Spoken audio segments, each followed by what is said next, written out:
Oi, gente.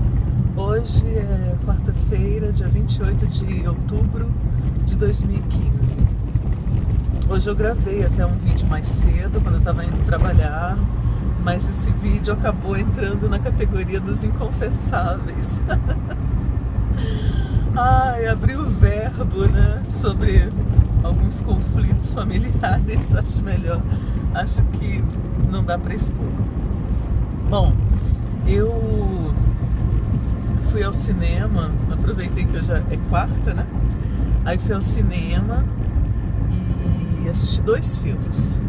Um do Polanski, A Pele de Vênus, do qual eu gostei mais ou menos, assim. Achei meio...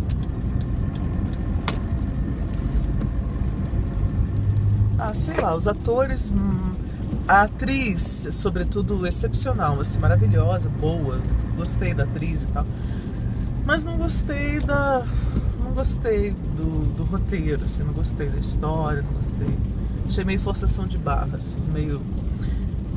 Sabe, essa coisa, esse mesmo enredo, assim, 2 desconhecidos se encontram numa praça, não sei aonde, numa viagem, e mudam a vida um do outro.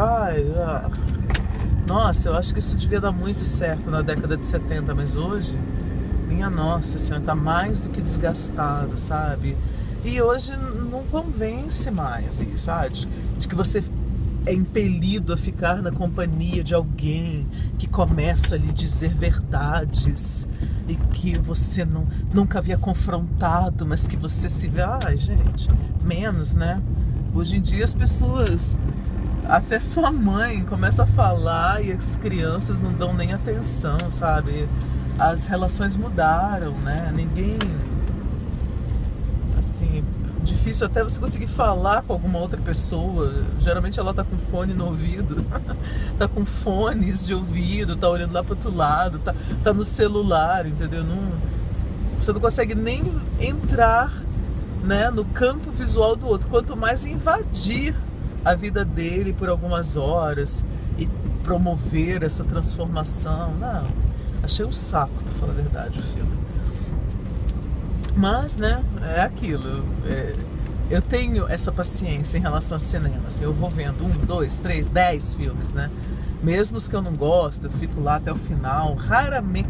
Gente, é tão raro eu sair antes de um filme acabar que eu sei, inclusive, qual foi a única vez. Só existiu uma, que era, como é? Os Perigos da Floresta, O Segredo da Floresta. Um recente agora, que tem a Meryl Streep e vários outros astros hollywoodianos e tal. Numa releitura, inclusive Johnny Depp fazendo o Lobo Mau na história da Chapeuzinho Vermelho. Um musical, mas gente, eu não aguentei. Chegou uma hora assim, sei lá, não sei nem se tinha chegado ao meio do filme. Não aguentei, tava chato demais aquele. Olha que eu adoro conto de fadas. Eu adoro. Eu descobri assim, eu amo as fábulas, eu adoro essas histórias, essas narrativas. Perdão. Inclusive, tava até pensando, né? Se os gregos inventaram a maneira de contar as narrativas, as histórias, mitós, né? Por meio do teatro, e aquilo fascinou não só aqueles contemporâneos, como nos fascinou até o século XX. Os americanos tiveram as manhas de pegar o cinema, que eles não inventaram, mas se apropriaram do cinema para contar as narrativas de uma maneira que os favorece. É impressionante, gente, é impressionante. O segundo filme que eu assisti se chama, em português, Ponte dos Espiões, com Tom Hanks. Nem ia assistir esse, porque eu, sinceramente, gente, não me odeiem, mas eu não acho Tom Hanks esse ator todo que a galera acha. Assim. Eu achei no Rayman, Rayman é Dustin Hoffman.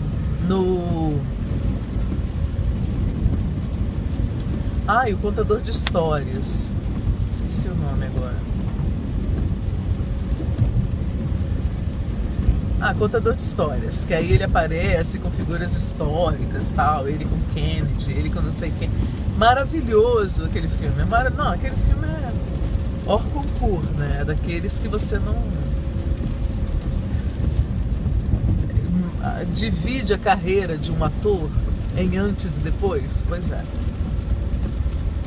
Agora, tirando aquele filme, não tem nenhum outro assim que eu acho, nossa, Tom Hanks, nem o Náufrago, entendeu? Apesar de eu ter chorado no Náufrago e tal, Sr. Watson, não sei, mas eu não, ai, nossa, Tom Hanks, minha nossa, que ator é aquele? Não acho isso. Mas a história, e que eles colocam baseada em fatos reais, né? Da primeira troca da história na época da Guerra Fria, de um prisioneiro russo, um espião russo, pego, né, e preso nos Estados Unidos, que ia ser executado, mas o advogado que o Tom Hanks representa no filme, né, consegue convencer o juiz a dar como pena uma sentença de 30 anos de reclusão, prevendo essa possibilidade de eles um dia precisarem trocar prisioneiros. E acontece, alguns anos depois, um piloto estadunidense é capturado em solo da antiga União Soviética, e aí é o Tom Hanks, justamente ele, que vai, né, ser levado para linha de fogo para concretizar a troca. E ele inclusive consegue mais, né, do que o que era esperado. Os estadunidenses conseguem lançar mão de todos os recursos do cinema para calar em fundo na gente, nós espectadores, a impressão de que a personagem fez o que era correto fazer. Ele só fez o que era certo. Ele apostou todas as fichas no que ele acreditou que era certo. Mas tudo correu bem. Felizmente, deu certo. Então, assim, nos comove pela história pessoal, né, daquela personagem e tal, no caso esse advogado, Donovan. Mas nos deixa ali meio nebuloso, mas a impressão que fica também, de pano de fundo, é como os Estados Unidos são justos. Um bom mocismo, sabe? Assim, uma nação de bons moços. E aí é muito incrível isso, como eles delineiam nosso imaginário, ou pelo menos eles carimbam fundo no nosso imaginário essa crença sobre eles. Nossa, aí vi o filme, aquela tensão, aquela coisa muito bem feita. Chorei pra caramba, porque você vê civil apanhando, você vê pessoas sendo torturadas, você vê alemães orientais tentando pular o muro e sendo fuzilados. Realmente é impactante, né? O filme é bacana, é bem feito, porque ele passa por tudo isso de uma maneira panorâmica, mas passa, né? Mas para o final ser esta a mensagem. Aí a gente critica, né? Não porque a tragédia grega, o herói grego é aristocrático. O Brecht vai fazer essa crítica, né, feroz da tragédia grega, e não discordo. De fato, a ideologia incutida na tragédia grega, ela não é disfarçada, ela está muito clara, ela está dada, está posta.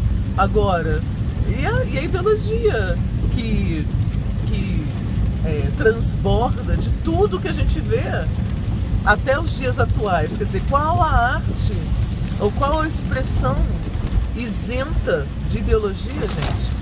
É isso que que me incomoda, assim, que me deixa às vezes incrédula.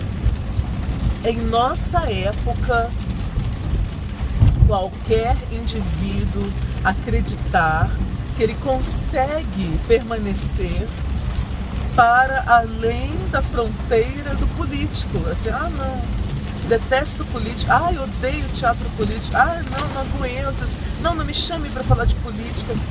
Não quer discutir nem, assim, as questões do prédio ou do condomínio em que mora, numa assembleia, quanto mais ir para uma reunião da categoria profissional dele, ou assistir uma palestra, ou discutir direita e esquerda e os vários tons de cinza nessa profusão de partidos, no caso brasileiro pelo menos, ou qualquer coisa. As pessoas acham que elas podem fugir, né, de uma conscientização, e principalmente de um posicionamento, de tomar um posicionamento, sem compreender que essa opção pela alienação é nefasta politicamente. É política e é nefasta. Agora, pensando por outro lado, voltando para o filme, lembrei do meu pai, né? Meu pai, depois que ele foi para a reserva como militar, ele se formou como advogado, aí começou a abrir uma portinha desse tamanho, assim, para começar a advogar e tal, era o sonho dele. Aí foi crescendo, né? Meu pai é muito bom, ele é muito competente, e ele tem um talento na argumentação, raciocínio, é uma pessoa muito inteligente. Modéstia à parte, acho que eu puxei a ele. Aí eu gosto de pensar, pelo menos, que eu puxei a ele. E aí se tornou sócio do maior escritório da cidade, de então, a cidade menor onde eles moravam e tal. E aí, graças a isso, foi convidado depois para mudar para Campo Grande, capital de Mato Grosso do Sul, e a minha família hoje reside lá. E ele adora isso, ele queria muito fazer júri, né? Advogado criminalista, e ele queria ir para o júri. E foi, né? E hoje ele faz isso, trabalha com isso. E aí eu lembrei muito dele, porque não só a história, né, que o filme retrata, como ao final, sabe aqueles pós-fácil, né? Aí vem assim, fulano de tal, em mil não sei quantos, aconteceu não sei o quê, porque história real, né? Aí eles dão o destino da pessoa depois. E aí esse advogado, graças ao sucesso dessa negociação, ele é convidado pelo próprio Kennedy a fazer outras negociações para o governo estadunidense e é enviado para Cuba para negociar a soltura de 1.700, sei lá, 1.000 não sei quantas pessoas presas por ocasião da tentativa da invasão da Baía dos Porcos, né? E ao final da negociação, isso aparece lá no filme, que ele consegue libertar mais de 9.000 pessoas, entre homens, mulheres e crianças. Falei, caraca, velho, que lábia é essa que esse homem tem? Bom, e o pior é que tem gente que tem, né, essa habilidade, assim. É claro que os Estados Unidos também gostam muito de apostar nessa ficha do individualmente, o herói, né, sozinho, aquele cara consegue... porra, tem toda uma estrutura por trás, tem um monte de gente trabalhando para que cada coisa aconteça, tem toda uma... Mas aí eles, né, personificam numa pessoa, num herói. Mas enfim, eu acredito que algumas pessoas realmente têm um talento. Eu acho horrível essa palavra, né? Mas tem talentos. E algumas delas têm esse talento. Um raciocínio extremamente rápido e uma capacidade de argumentação fabulosa, né? Aliás, eu acho que todo advogado deve ter isso, né? Advogados. Eu acho que professores devem ter isso. Porque o seu estudante vai te perguntar. E não é nem para te testar, é porque ele realmente quer saber. Aí você tá lá, né, discutindo um determinado tema, e aí o estudante tem uma dúvida que é brilhante. Você fala, caraca, velho, esse menino, essa menininha prestou atenção nisso. Nossa, é mesmo. Sabe assim? Aí você sente até orgulho, assim, ai, meus estudantes, sabe? É muito demais isso, assim. E eles fazem os links, né, com outras coisas. E às vezes também porque a mente super fresca, assim, estão tomando contato com aquilo naquele momento. Então eles conseguem vislumbrar outras coisas que às vezes os nossos olhares já viciados, né, já cansados, não enxergam mais. Maravilhoso. Nessas horas volta a minha vontade de fazer uma segunda graduação. E dessa segunda graduação ser algo bem que não dá dinheiro de novo. Tipo, teoria, história e crítica da arte ou filosofia. Ai, gente, eu vou fazer filosofia. Eu acho que, sabe aquelas coisas que no fundo você sabe que você vai fazer? Porque eu amo desde a minha adolescência. Desde a minha pré-adolescência, que eu amava mitologia, e é por causa da mitologia eu acabei lendo filosofia muito antes de entrar na universidade. É uma daquelas coisas que você vai fazer, assim. Pode ser agora, pode ser quando tiver mais velho, pode ser quando aposentar, pode ser sei lá que horas, pode ser. Mas eu vou fazer.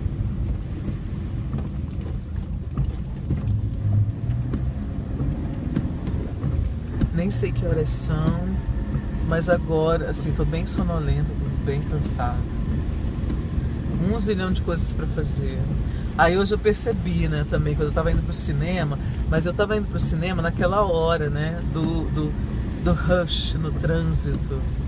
Você leva 1 hora até pra chegar da asa sul à asa norte, quanto mais vir pros condomínios, né? Eu falei, não. Fui pro cinema. Aí pensando, mas no fundo, assim, sentindo uma pontinha de culpa, né? Tipo assim, ai, Sheila, nossa, você vive como se não houvesse amanhã. Então eu percebi, eu vivo como se não houvesse amanhã, sabe? Ainda há um resquício dessa coisa kamikaze em mim, assim. 300 zilhões de coisas para fazer, a hora do rush, não vou conseguir voltar agora pro trabalho, vou pro cinema. Sabe assim?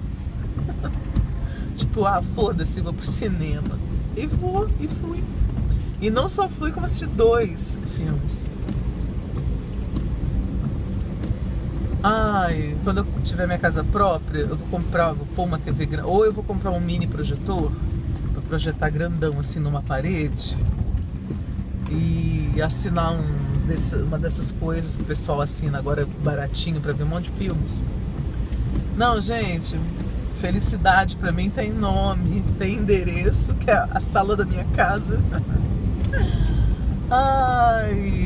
Tem um veículo que se chama Filmes. Muito bom. E eu vou ficar lá tomando uns sucos com as minhas cachorrinhas em volta, assim. Aí uma hora aperta uma, outra hora aperta a outra no colo. Sim, aproveita aquelas fofurinhas, aquelas pichuquinhas,